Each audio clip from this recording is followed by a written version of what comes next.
Hello. അതില്ലേ, ഒരാളിൻ്റെ ഒരു നേരത്തെ അധമ ചിന്ത അല്ലേ, മോശമായ ഒരു ചിന്ത കാരണം ചിലപ്പോൾ ഒരാൾ ഒരു ആയുസ് മുഴുവൻ അനുഭവിച്ച് തീർക്കേണ്ട വിഷമവും ബുദ്ധിമുട്ടും ഒക്കെ ഒരൊറ്റ രാത്രി കൊണ്ട് അനുഭവിച്ച് തീർക്കും എന്നുള്ളതാണ്. അങ്ങനെ അനുഭവങ്ങളുള്ള ധാരാളം ആൾക്കാരുണ്ടാവും അല്ലേ. അപ്പോൾ എന്താ ഞാൻ പറഞ്ഞു വന്നതെന്ന് വെച്ചാൽ, ഒരു അനുഭവം പറയാം, അതിലൂടെ തന്നെ നമ്മൾ ചിന്തിക്കേണ്ട ഒരുപാട് കാര്യങ്ങളുണ്ട്. നമ്മൾ മിസ്സായി പോകുന്ന പല കാര്യങ്ങളും ചിലപ്പോൾ നമ്മളെ വലിയ വിഷമത്തിലൊക്കെ കൊണ്ടാക്കും. അപ്പം നമ്മൾ എമർജൻസി ആയിട്ട് ചിന്തിക്കേണ്ട കുറേ കാര്യങ്ങളുണ്ട്. അത് മനസ്സിലാക്കിയ ഒരു കാര്യമാണ് ഞാൻ പറയുന്നത്.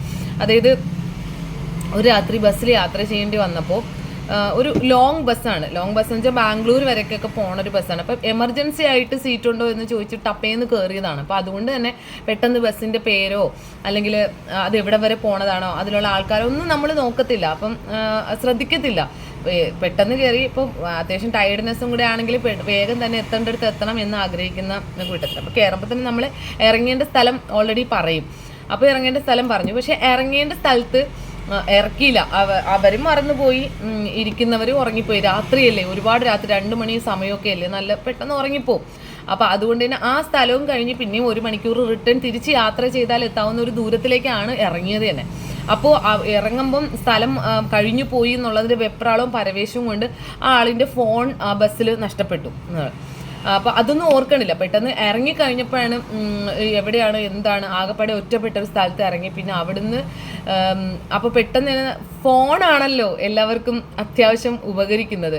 എന്ത് കാര്യത്തിനും, എന്ത് അപകടത്തിൽപ്പെട്ടാലും ഏത് സ്ഥലത്ത് പെട്ടാലും എന്തിനു വേണ്ടി നമുക്കിപ്പോൾ ഫോണാണ്. എല്ലാ ഡേറ്റാസും ഫോണിലാണ്. ഫോണില്ലാത്തൊരവസ്ഥ ചിന്തിക്കാൻ കൂടി പറ്റുന്നില്ല ആർക്കും തന്നെ എന്നുള്ളതാണ്. അപ്പോൾ ഫോൺ നോക്കാം, പെട്ടെന്ന് ഫോൺ മിസ്സായി, ടപ്പിൽ നിന്ന് മിസ്സായി ഫോണെന്ന് അപ്പോഴാണ് അറിയണത്.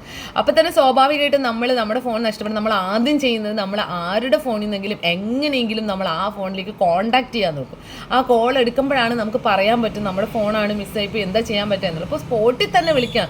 പക്ഷേ ഇറങ്ങി ഒന്ന് ജസ്റ്റ് ഒരു 1/2 കിലോമീറ്റർ താണ്ടിയിട്ടില്ല, അതിന് മുന്നേ വിളിച്ചുകൊണ്ടിരിക്കുകയാണ്. ഒരു 14 പ്രാവശ്യം അടുപ്പിച്ച് വിളിച്ചിട്ട് പോലും ആ കോൾ ആരും പിക്ക് ചെയ്തിട്ടില്ല. അപ്പോൾ അതുകൊണ്ട് തന്നെ അറിയത്തില്ല ഇനി ആ ഫോൺ എവിടെയാണ് നഷ്ടപ്പെട്ട, എവിടെ കിടക്കുന്നു, എന്താണ് ബസ്സിലാണെന്ന് ഉറപ്പാണ്, പക്ഷേ എവിടെയാണ്, ആരുടെയെങ്കിലും കയ്യിൽ കിട്ടിയോ എന്തെന്നും ഒന്നും അറിയത്തില്ല. അപ്പോൾ അതുകൊണ്ട് തന്നെ സ്വാഭാവികമായിട്ട് എന്ത് ചെയ്യണം എന്നറിയാത്ത പരവേശപ്പെട്ട് എന്തായാലും ബുദ്ധിപരമായിട്ട് തോന്നിയ ഒരു കാര്യം എന്ന് പറയുന്നത് എത്രയും പെട്ടെന്ന് ഇത് പോലീസ് സ്റ്റേഷനിൽ അറിയിക്കുക, നടന്ന സംഭവങ്ങൾ പോലീസ് സ്റ്റേഷനിൽ അറിയിക്കുക എന്നുള്ളതാണ്. അപ്പോൾ അതുകൊണ്ട് തന്നെ പോലീസുകാരുടെ നല്ലൊരു മനസ്സ്, പോലീസുകാരൻ്റെ നല്ല മനസ്സ്, സമയോചിതമായ ഇടപെടൽ, പെരുമാറ്റം എല്ലാം കൊണ്ട് ആ ജനമൈത്രി എന്നുള്ളത് അർത്ഥവത്താക്കുന്ന രീതിയിൽ പെരുമാറിയത് കൊണ്ട് തന്നെ ആ അർദ്ധരാത്രി സമയത്ത് അത്രയും ഹെൽപ്ഫുൾ ആയിരുന്നു എന്ന് തന്നെ പറയാം. ഒരുപാട് നന്ദി പറയേണ്ട ഒരു വ്യക്തിയാണ്. കാരണം അത്രമാത്രം ഹെൽപ്പ് ചെയ്തു. എല്ലാവരും ഇങ്ങനെ ആവണമെന്നില്ല, ഉള്ളത് പറയാലോ. അപ്പോൾ അതുകൊണ്ട് തന്നെ അദ്ദേഹത്തിൻ്റെ ഫോണിൽ നിന്നും ഈ കോളിൽ വിളിച്ചു നോക്കി. അപ്പം ഇല്ല, എടുക്കുന്നില്ല, നോ റെസ്പോണ്ട്. പക്ഷേ അടുത്ത നിമിഷം തന്നെ പോലീസ് സ്റ്റേഷനിലെ ലാൻഡ് ഫോണിൽ നിന്നും അതിലേക്ക് കോൾ ചെന്നു. ഇപ്പം സ്പോട്ടിൽ തന്നെ ഓപ്പോസിറ്റുള്ള ആൾ ആ ഫോൺ എടുത്തു. പോലീസ് സ്റ്റേഷനിലെ കോളാണെന്ന് ട്രൂ കോളറിൽ കണ്ടതുകൊണ്ട് പെട്ടെന്ന് എടുക്കാതെ പിന്നെ അത് പണിയാണെന്നുള്ളത്, അത് എങ്ങനെയാണ് നമ്മൾ ഡീറ്റെയിൽസ് എടുക്കും എന്നുള്ള ഉറപ്പുള്ളത് കൊണ്ട് എടുത്തു.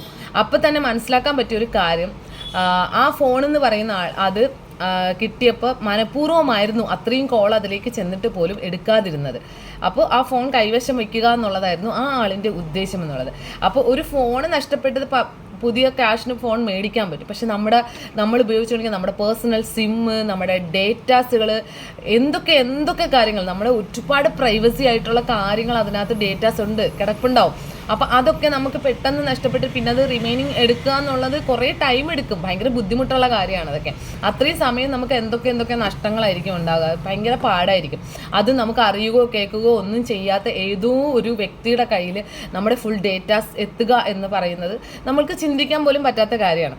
അപ്പോൾ അതുകൊണ്ട് തന്നെ പക്ഷെ ആ വ്യക്തി അത് കൈവശം വച്ച വ്യക്തി ഒരു നിമിഷം ഒന്ന് ഈ അധമ ചിന്ത, അത് ഈ ഫോൺ ഞാൻ എടുത്തേക്കാം, എന്തായാലും തിരിച്ചു കൊടുക്കണ്ട എന്ന് ചിന്തിക്കുന്ന ആ ഒരു മനസ്സല്ല, അയ്യോ പാവം എന്തൊരു വിഷമിക്കുന്നുണ്ട്, ആ ഫോൺ നഷ്ടപ്പെട്ടു, പെട്ടെന്ന് തന്നെ എടുത്തിട്ട് എന്താ ചെയ്യാൻ പറ്റുക എന്ന് പറയുക എന്നുള്ള ആ 2 ഡിഫറൻസാണ് ആ മറു സൈഡിലുള്ള വ്യക്തി അത്രത്തോളം മാനസികമായി വേദനിപ്പിച്ചു എന്നുള്ളതാണ്. അപ്പം തന്നെ ഇദ്ദേഹം പറഞ്ഞു എങ്ങനെയാ ഫോണ് നിങ്ങൾക്ക് എന്താ ചെയ്യാൻ പറ്റുക, ഏൽപ്പിക്കണമല്ലോ, അടുത്തുള്ള നിങ്ങൾ പോകുന്ന വഴിക്കുള്ള അടുത്തുള്ള പോലീസ് സ്റ്റേഷനിൽ എത്രയും പെട്ടെന്ന് ആ ഫോൺ എത്തിക്കണം എന്ന് പറഞ്ഞു. അപ്പോൾ അവർ പറഞ്ഞു അവർ പോണ വഴിക്ക് അങ്ങനെ എത്തിക്കാൻ പറ്റില്ല, ലോങ് ബസ്സാണ്, ബാംഗ്ലൂരേക്ക് പോകുന്നതാണ്, ഒരിക്കലും അവർക്ക് അങ്ങനെ എത്തിക്കാൻ പറ്റില്ല. അപ്പോൾ അത് പറഞ്ഞാൽ പറ്റത്തില്ല. അപ്പോൾ 2 ദിവസം കഴിയുമ്പോൾ റിട്ടേൺ തിരികെ വരും, അപ്പോൾ തിരിച്ചു കൊടുക്കാമെന്ന് പറയും. നോ, അവരുടെ ഫോണാണ്, പ്രൈവറ്റ് ഫോണാണ്, അത് അങ്ങനെ മറ്റൊരു വ്യക്തിയുടെ കയ്യിൽ വെച്ചിട്ട് 2 ദിവസം കഴിഞ്ഞിട്ടൊന്നും തിരിച്ചെടുക്കാൻ പറ്റത്തില്ല.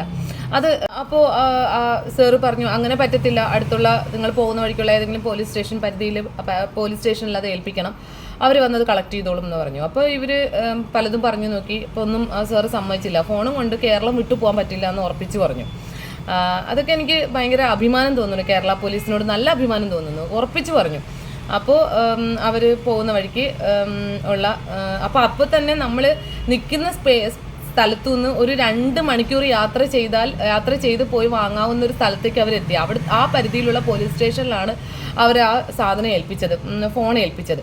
അപ്പോൾ തന്നെ അർദ്ധരാത്രിയാണ്. അപ്പോൾ ഇവിടുന്ന് വിളിച്ചു പറഞ്ഞു അവിടെ അവിടെ ആ വ്യക്തികൾ അവിടെ പോയിട്ട് ഫോൺ കളക്ട് ചെയ്യുന്നു. അപ്പോൾ പെട്ടെന്ന് പോയി മേടിച്ച് വരാൻ പറ്റത്തില്ല, കുറേ ഫോർമാലിറ്റീസ് ഒക്കെ ഉണ്ട്. ആ ഫോർമാലിറ്റീസ് ഒക്കെ ക്ലിയർ ചെയ്തിട്ട് വേണം ആ സാധനം കൈപ്പറ്റാൻ. അപ്പോൾ നമ്മളിവിടെ ചിന്തിക്കേണ്ടിയിരിക്കുന്ന കുറച്ച് കാര്യങ്ങൾ, ഒന്ന് ആ ബസ്സുകാരുടെ അനാസ്ഥ എന്ന് പറയുന്നത്, നമ്മൾ ക്യാഷ് കൊടുത്ത് വലിയ എമൗണ്ട് കൊടുത്താണ് നമ്മൾ അതിൽ യാത്ര ചെയ്യുന്നത്. ആ പ്ലേസിൽ നമ്മൾക്ക് ഇറങ്ങേണ്ട പ്ലേസ് നമ്മളെ ഇറക്കി വിട്ടതും ഇല്ല, പിന്നെയും 1 മണിക്കൂറും കൂടെ യാത്ര ചെയ്യാവുന്ന അത്രയും ലോങ്ങിലേക്ക് ഇറക്കി വിട്ടു എന്നുള്ളതാണ്. ഇറക്കി വിട്ടിട്ട് അതുപോലും ഒരു വലിയ മിസ്റ്റേക്കാണ്. ശരിക്കും നമ്മൾ റിട്ടേൺ തിരികെ വന്നു, അതും രാത്രി 2 മണി സമയമാണ്. എന്നിട്ടും അതും പോരാഞ്ഞിട്ട് നെക്സ്റ്റ് നമ്മളിൽ നിന്ന് നഷ്ടപ്പെട്ടൊരു വസ്തു തിരികെ ഏൽപ്പിക്കാതെ അത് മാനിപ്പുലേഷൻ, അതാണ് അവരവിടെ ചിന്തിച്ചത്. അപ്പോൾ 2 അനാസ്ഥകളാണ്. അപ്പം നമ്മൾ എങ്ങനെ വിശ്വസിച്ച് ഇത്രമാത്രം ക്യാഷ് മുടക്കി ലക്ഷറി ആയിട്ടുള്ള ഒരു വാഹനങ്ങളിൽ പോലും ഇതിൻ്റെ ഉടമകളും ചിന്തിക്കണം, ആ ഉടമകൾ പോലും ചിന്തിക്കണം അവരുടെ ജീവനക്കാരുടെ അനാസ്ഥ എന്ന് പറയുന്നത് എത്ര സേഫാണ്. നമ്മുടെ നാട് എങ്ങോട്ടാ പോകുന്നതെന്ന് അറിയില്ല. ഈ ഒരു ചെറിയ കാര്യത്തിൽ ഒരാൾ ആ നഷ്ടപ്പെട്ടു പോയ വ്യക്തി ആ രാത്രി കൊണ്ട് എന്തോരം കഷ്ടപ്പെട്ടു, എന്തോരം അനുഭവിച്ചു എന്നുള്ളതൊന്ന് ചിന്തിച്ച് നോക്കിക്കേ. അപ്പം എന്താ പറയുക, നമ്മൾ അതിൻ്റെതായ പ്രിക്കോഷൻ എടുത്തുകൊണ്ട് തന്നെ മുന്നോട്ട് പോകണം എന്നുള്ളതാണ്. കാരണം നഷ്ടപ്പെട്ടാലും ഇല്ലെങ്കിലും നമ്മൾ കയറുന്ന വാഹനം, അതിലെ ജീവനക്കാർ ഒന്നുകിൽ അവരുടെ നമ്പർ ആദ്യമേ തന്നെ നമ്മൾ കളക്ട് ചെയ്ത് നമുക്ക് വേണ്ടപ്പെട്ട ആർക്കെങ്കിലും ഒന്ന് അയച്ചു കൊടുത്തിരിക്കണം. നമുക്ക് എന്ത് വേണോ സംഭവിക്കാമല്ലോ. അപ്പോൾ ഇവരാരെങ്കിലും നമ്പർ എന്തായാലും നമുക്ക് വേണം.